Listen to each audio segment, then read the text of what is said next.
Welcome back to Retire Too Soon, and I would like to thank you for subscribing. In today's video, we're going to be going over two-stroke oil and lubrication in the second Gen Cummins. We're going to go over adding two-stroke into the second Gen.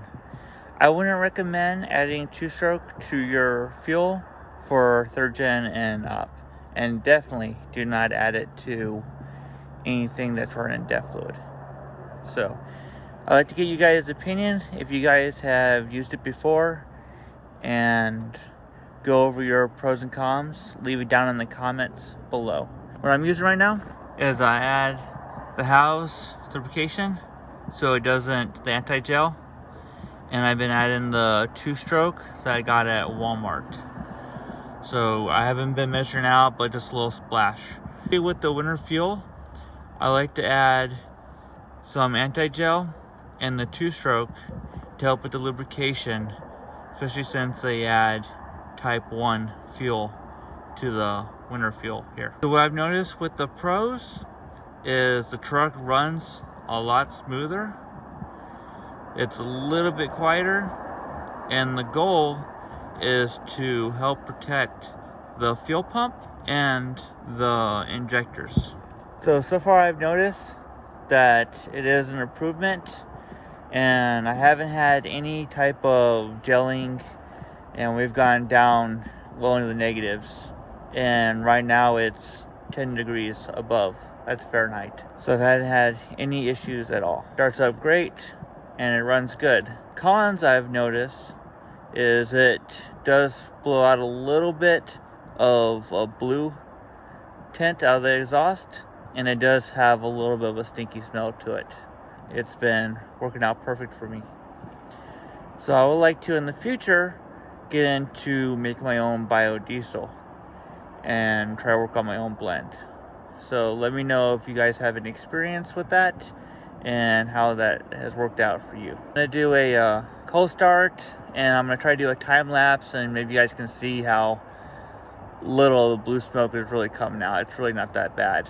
Most of the stuff is just because it's so cold right now, and once the truck warms up to operating temperature, it doesn't blow anything out.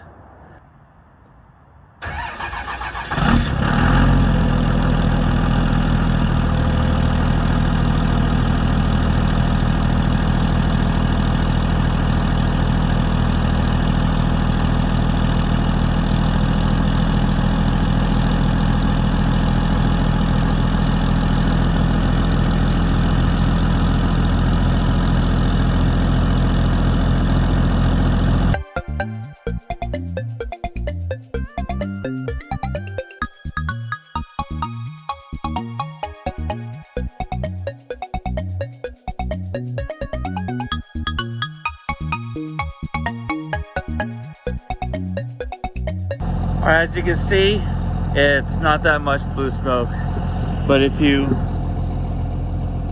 don't know if you guys can see it, but there's a slight tint of blue. But as I said, once it gets up to operating temperature, it goes away. You can't see it at all. And there's also other fuel additives you can add.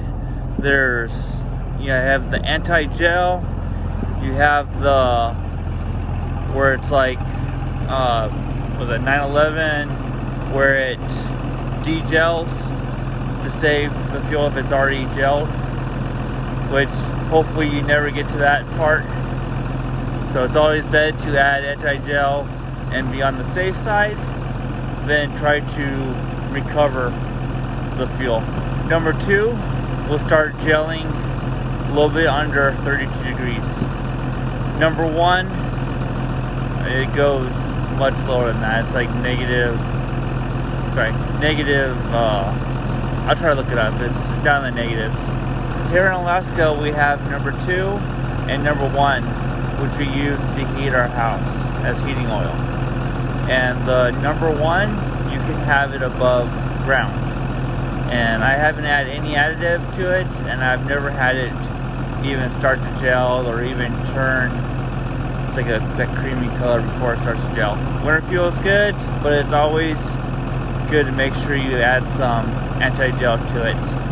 And look at different brands. You got Amsoil, which I wouldn't mind if you guys sponsor me. But you got Amsoil, and there's many other different products you can find at local box stores and stuff. So, hope you liked the video. Thanks for watching. Please subscribe. Until next video, bye. Disappearing. See a little bit still. But we haven't even got close.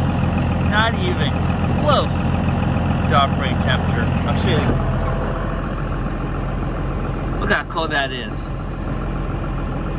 And it'll run for over like 45 minutes in this temperature, not even get up to operating temperature.